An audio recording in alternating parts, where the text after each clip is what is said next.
Ayo Red. Oke, Oke. Mas Red, Bang Didit mungkin boleh cerita, mungkin ada yang terbaru dari kasus dengan Mbak Imong sendiri seperti apa yang ingin sampaikan? Yang terbaru itu dari berita yang terbaru tuh ada satu berita dari salah satu online Tribun ya, Tribun Bogor sih ya, ya yang Tribun menyatakan Bogor. isinya adalah bahwa Baim sudah membayar, walaupun tidak jelas secara detail, tapi dianalogikan seolah sudah membayar ke saya yang lewat lawyer, karena di situ diberikan juga kata-kata mau memenjarakan lawyer saya. Enggak, dia tidak bilang begitu, tapi sosok ini, tapi nggak Ya tahu. sosok ini ya. Ini nggak tahu siapa, ya. Nih, judulnya ini, ya. Kalau di vlog baru ya. Ya, enggak, dia tidak bilang penjarakan. Oh, dia di vlog. Di vlog itu dia bilang laporkan saja. Nah, dia beda penjarakan. Kalau penjarakan ini artinya sudah suatu perbuatan final, ya. Beda dengan laporkan, ya. Nah, sini, kemudian ada lagi nih. Ini, dan yang paling penting di sini, coba dilihat. Nah, coba dilihat, ya. Dikatakan apa?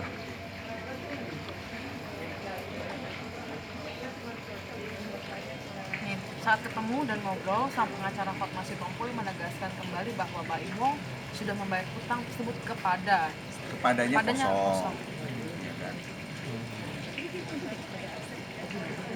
Tapi sempat konfirmasi nggak Mas Red? Ke Tribun, sudah ke Bogor, ya. Tribun Bogor sudah, tapi Tribun Bogor katanya kantor pusat. Ya nanti tentu kita akan mengunjungi Dewan Pers, ya kan. Ini kita akan pertanyakan ini. Lagian seharusnya itu ada hak jawab dulu sebelum, ya kan. Harusnya. Nah ini sumbernya dari mana? Ini dari mana ini? Beritanya, sumbernya. Ini juga kenapa ya bisa seperti Ini kan ada nama kuasa hukum apa Bang Hotma Sitompul juga, mungkin Mas Didit sebagai sesama lawyer sudah komunikasi juga atau seperti apa? Saya sih melihat di vlog-vlognya Mbak Im juga nggak ada yang bilang itu sudah bayar, nggak ada, ya kan? Kalau sudah bayar ngapain beracara? Ya kan jelas di mediasi juga nggak ada omongan itu. Bayar ke siapa, kapan, dan kalau memang ada pembayaran kan gampang. Kalau dibilang tidak ada tanda terima bukti, ya orang bodoh aja sebenarnya kalau mau bayar dengan tanda terima, benar kan? Tapi dia juga bilang bayar berapa, terus buktinya kapan dia ambil uang dari bank, pasti kan cash kalau nggak ada tanda terima. Ada buktinya nggak? Nah itu yang harusnya diklarifikasi sama si wartawan, ya kan?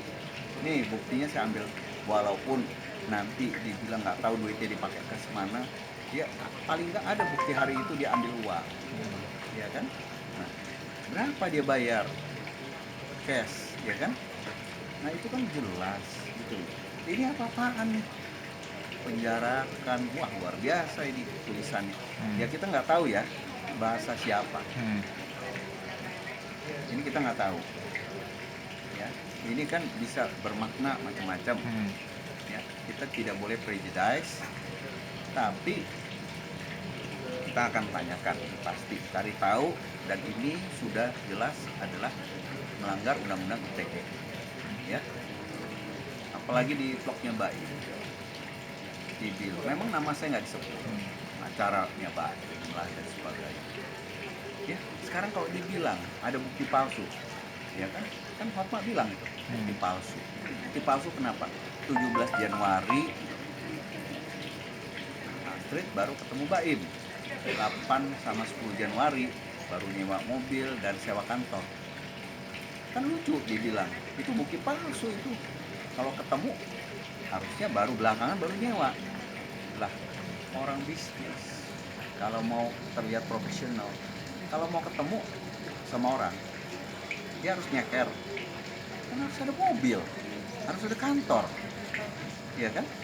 Karena pertemuan itu adalah bagian dari lanjutan. Ada Krisna Mukti sudah ketemu, sudah ada omong-obrolan, dan sudah calling-callingan, ya. Jadi ketika bertemu orang sudah harus siap, karena sudah dikonfirmasi mau, ya. Tapi biarlah itu yang menilai hakim. Ya, apakah itu memang bisa diperhitungkan atau tidak, silahkan. Tapi juga jangan bilang itu bukti palsu, karena bukti itu dia juga di pengadilan. Dan kalau itu ya dibilang palsu, harusnya dia berdalil di pengadilan, bukan di vlog. Sampaikan itu ke hakim. Pak Hakim, itu palsu itu, saya keberatan. Iya kan? Ada nggak tuh selama persidangan? Nggak ada. Jangan terus dia omong gitu, terus malah dibilang laporkan saja pengacara. Itu pelanggaran kode etik. Ya, etikanya ada tidak? Harusnya menyebut nama rekan sejawat dengan hormat, ya, dengan saling menghargai.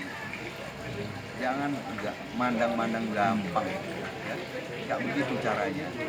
Mas Trit ini sempat terpancing emosi nggak Mas Trit? Mungkin sempat terpancing emosi terus kecewa dengan hal seperti ini. Pasti Iyalah. karena ini fitnah.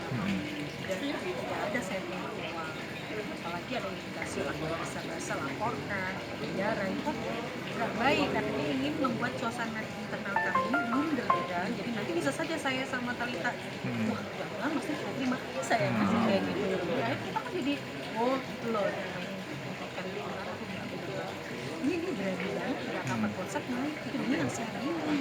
Dan beritanya juga nggak jelas lagi. Nggak confirm dulu, kan harusnya kalau dia dengar berita dari satu sisi dia langsung nanya dong ke sisi yang keduanya, benar ya Mas, biar kapal buat set berimbang. Iya ini tribun lagi. Iya, tribun lagi, dan ini kan bagus tuh media. Akan ada langkah hukum mungkin. Ada pasti ya. Kalau dibilang orang kesabaran habis, atau kami juga punya kesabaran. Dan ini jelas ini, ya, pelanggaran, jangan main-main lah mau. Dan bukan hanya untuk ini loh, netizen pun sekarang lawyer kami dan ini juga permintaan dari kita gitu. Jangan main-main setelah hari ini, kalau ada yang macam-macam lagi ngotorin Instagram saya, DM dan lain-lain dan ada semasa Nanti foto, kita cari, ya, akan cari. kita cari nanti IP addressnya, ya, jangan main-main deh, kita ke cyber nanti, ya. Yang kedua, saya ini kalau saya beracara di KPK no problem, ya, saya berani di sana. Saya pernah juga dipanggil jadi saksi, jadi lawyer, jadi saksi. Saya tidak mau, saya menolak karena saya tahu, ya, dan karena saya tahu kantor saya bersih, saya nggak takut mau disadap mau gimana, ya. Orang yang paling takut, paling kencang saya. Lawyer lain belum tentu berani. Dan anak buah saya juga semua baik-baik saja dari dulu. Menangani kasus kita tidak pernah tuh menyuap dan apa, makanya kita nggak takut, ya. Dan di BNN juga coba lihat track record kita, ya. Kita nggak main-main, ya. Jadi kalau kita ini paling sering pra peradilan, ya, itu kan nggak paling sulit gitu sebenarnya pra peradilan, ya. Jadi kita nggak ada kekhawatiran melakukan tindak yang di luar profesionalisme kita. Itu. Terakhir Mbak Trit ada yang ingin disampaikan mungkin kepada media-media yang seperti ini atau? Pasti saya sama Talita ini dari awal ikut saya, saksi banget semua pekerjaan kita, berharap bahwa hargai saja pekerjaan kita ada yang Ya, sebetulnya kaget ya melihat pemberitaan seperti ini gitu kan, apalagi memang meskipun saya tahu memang saya akui memang bagus sih gitu. Jadi khawatirnya gitu loh, malah justru membuat jadi pihak lawyer kami sama tim jadi justru nanti malah kecoh gitu, malah Ada pelanggaran kode etik jurnalistik nggak jelas, ya kan? nggak boleh. Ya. Jelas. Ya, harapan saya adalah ini bisa kita cari tahu kenapa dia sedang ini, kalaupun memang ada aktornya yang juga harus diketahui, dan pasti pihak lawyer kami akan menjaga secara hukum. Ya, sesuai peraturan perundang-undangan yang berlaku. Oke, thank you Mbak Trit, Kak Didit, Kak Talita.